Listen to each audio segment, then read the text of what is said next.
Joining me now, Pennsylvania Democratic Congressman Conor Lamb, who ran in the Senate primary. So it's good to see you again. Congressman, what are you seeing? What are you seeing in the indications from Philadelphia, for instance, and possibly the collar counties? We're hearing indications that it could be a weak turnout so far.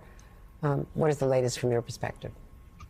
Well, I'm worried about that in the city of Philadelphia as well. That's a problem that goes back a few election cycles. And when you talk to the people who are really connected to those neighborhoods and working on the ground level, for many years, they've been saying that they don't believe our party has invested quite enough in helping them turn out the vote on election day. And that was something I aspired to help change. And I think we're going to find out tomorrow, for good or for ill, if we've changed it.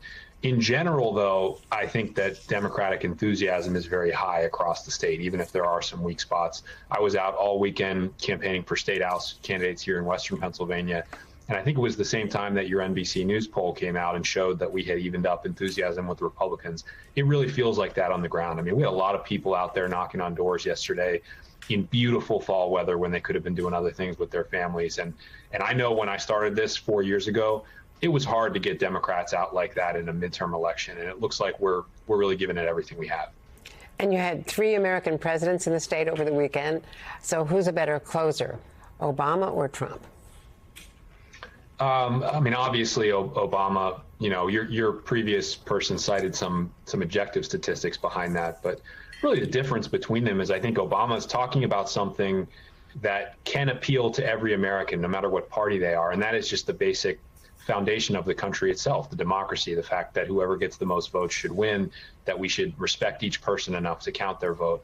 And Trump just continues with the obsession with himself. I mean, it was the parts of his speech in Latrobe I saw on Saturday were so unbelievably selfish and self-absorbed, even for him.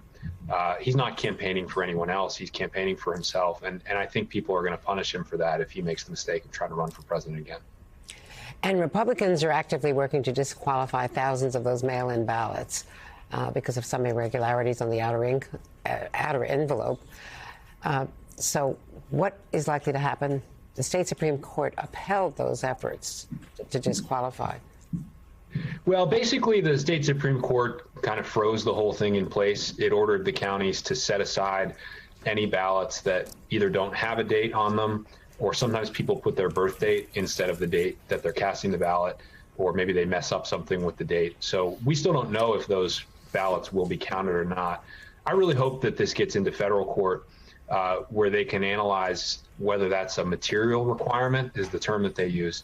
I actually think that the date should not be considered material because the rule is it has to be there when the polls close on election day.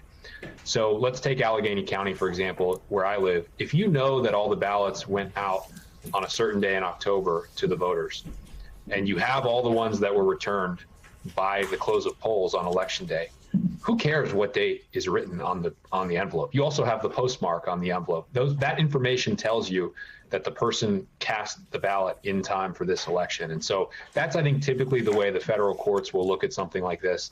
And if it's a large enough number of ballots to make a difference, we're going to fight very hard to make sure every vote gets counted. Conor Lamb, always great to talk to you, Congressman. Thank you very much.